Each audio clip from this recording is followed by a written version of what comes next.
blade's enchanted. It was forged to destroy evil. It's slain many of your vampire kind. We can't help what we are. That we feed on blood doesn't make us evil. That was awful. But not all of this game is bad. Just that.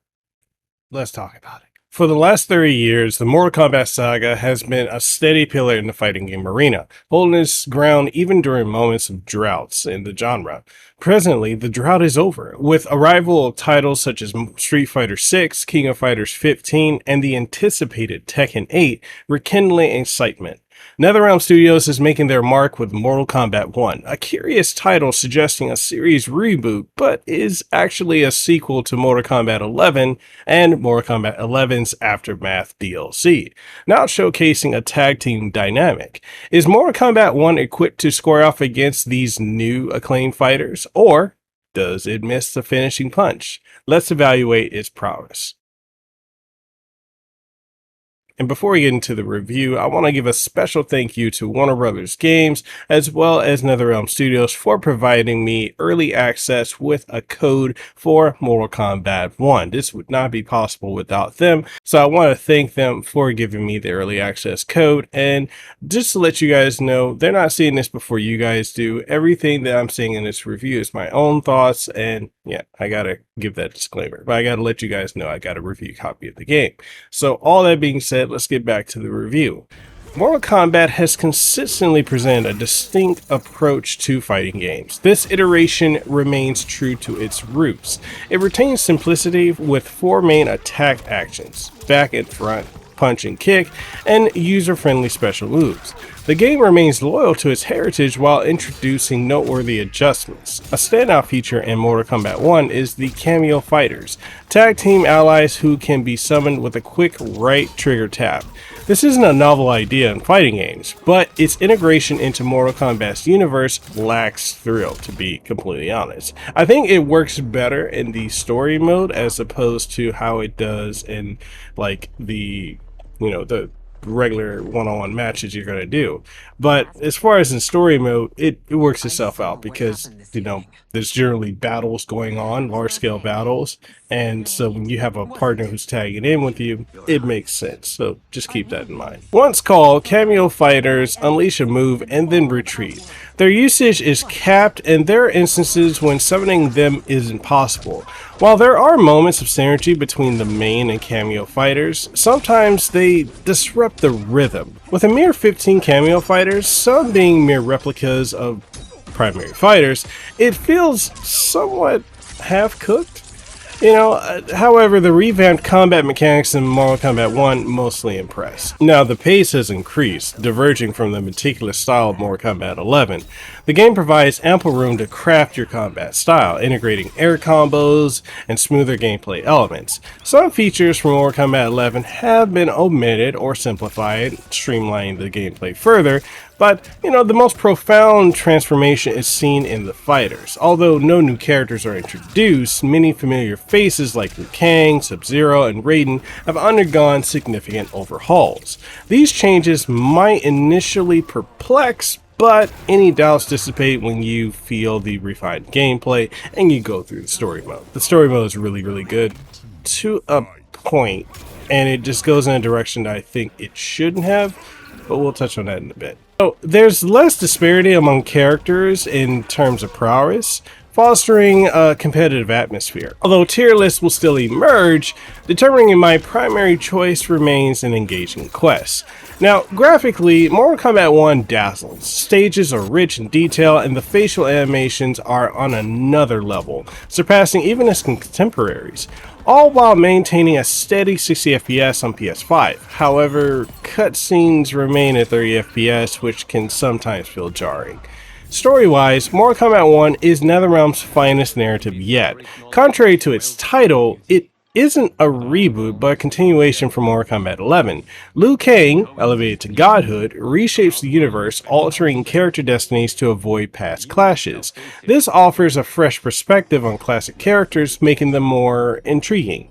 Moreover, Mortal Kombat 1 introduces invasion mode, providing alternative tales portrayed through board game-like maps and fights. Though it has depth, its presentation feels incredibly lackluster compared to Mortal Kombat 11's crypt and, well, the entire PlayStation 2 era of Mortal Kombat games. So, yeah, they could definitely have done better there. It feels a little phoned in. Now, in addition to these modes, Mortal Kombat 1 includes classic towers and online options. Online performance, for me, was stable in early tests, so there's little cause for concern. However, the customization, the gear system from previous titles is absent, replaced by a typical live service setup with promises of regular content and cosmetics. This shift towards microtransactions is standard in current fighting games, but it's more conspicuous here. Now, I want to take this time and dive a little bit more into the story mode. I don't want to go into spoiler territory because I do think that this is a story that you need to play yourself, and I've seen all the threads and the social media posts of people very, very angry that a lot of us who got review copies put out the entire story in one go, and I'm not going to be someone who's going to do that. I understand the irritation with that. But I want to say the one area where the story just left me wanting it to have gone in a different direction is how it goes from making you think that this is a reboot to being its own original thing, and which was great. But where they didn't focus so much on the tournament, like it was kind of over like that. And I didn't like that. I thought that could have been done a lot better.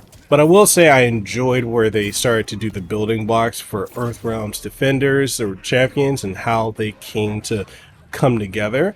Like, that was really well done. And I will also say that I really enjoyed seeing more of Outworld and seeing how its social, structure is, the dynamics of, the different characters, and really giving depth to a lot of characters that we just haven't gotten much more like screen time, or really any screen time, in quite some time. I think that if you disliked how Queen Sindeel was handled in Mortal Kombat 11, this is going to make you happy, because this, in my opinion, is the best representation of how Queen Sindeel is, or how she should have been handled in Mortal Kombat 11. But what they did here was absolutely phenomenal. I loved it. I just didn't like how it shifted to an Avengers Endgame type of thing. It felt very hurried, and like they didn't know what they wanted to do. The other thing I want to talk about that I really didn't like, and I know everyone's talking about this, but it's something that I do think needs to be addressed, and it's the voice acting. So the voice acting across the board is phenomenal. Everybody sounds on point, except Megan Fox as Natara. Get to the Empress. You have to go through me. A task I'll enjoy.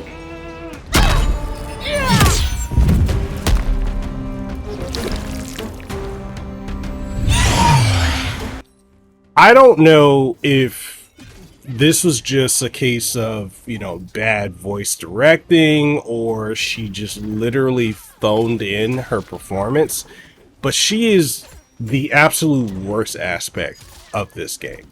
Like, her performance is absolutely awful. And it's interesting because you would think someone who has been in Hollywood for the better half of almost 2 decades now would, I don't know, be able to perform a lot better than what she did. I just thought it was really awful, and it just really pulled me out because, Natara is a character that has a lot of depth to her, and past performances in other games were, miles better than this. So I don't know. And I understand Mortal Kombat keeps bringing in celebrities for each game. Like, we had Ronda Rousey as Sonya Blade in the last game, which was absolutely awful. Somehow Megan Fox, who's a trained actor, is worse than a professional MMA fighter and wrestler. Go figure. So, yeah. Megan Fox is absolutely the worst aspect of it. And I think the other aspect that I think is absolutely awful in this is the fact that, like I said, the single player campaign, the crypt, and everything like that, it's just, well, the single player campaign being like the invasion mode, and the crypt they just feel lacking. They could have been a lot better, in my opinion. But all that being said, that's how I feel about the game, overall. So conclusively, bringing it all back. Barring its robust 6 to 7 hour campaign, Mortal Kombat 1 definitely feels slightly lacking in content. And, you know, while new fighting games often face this challenge, it's unexpected from NetherRealm, known for its content-rich titles. When stacked against Mortal Kombat 11, it just feels like Mortal Kombat 1 could have offered more. Now, that's the video, that's the review. Hopefully you guys enjoyed it, you found a takeaway that might resonate with you. Again, I want to give a special thank you to Warner Brothers Games and also to NetherRealm Studios for providing a review copy of the game. So, you know, this would not have been possible without it. All that being said, hopefully you guys enjoyed it. If you did, make sure you like the video, sub to the channel if you haven't already, ding the notification bell, and, you know, share it around with someone you think would enjoy it. And if you want to pick up a copy of the game, I'll leave links in the description down below. It'll be pinned to the video as well. And all of that, you know, I got nothing else to say. Go play some Mortal Kombat. I'll catch you guys on the next one. Stay safe, be blessed, have aloha, and I'll see you around. Peace.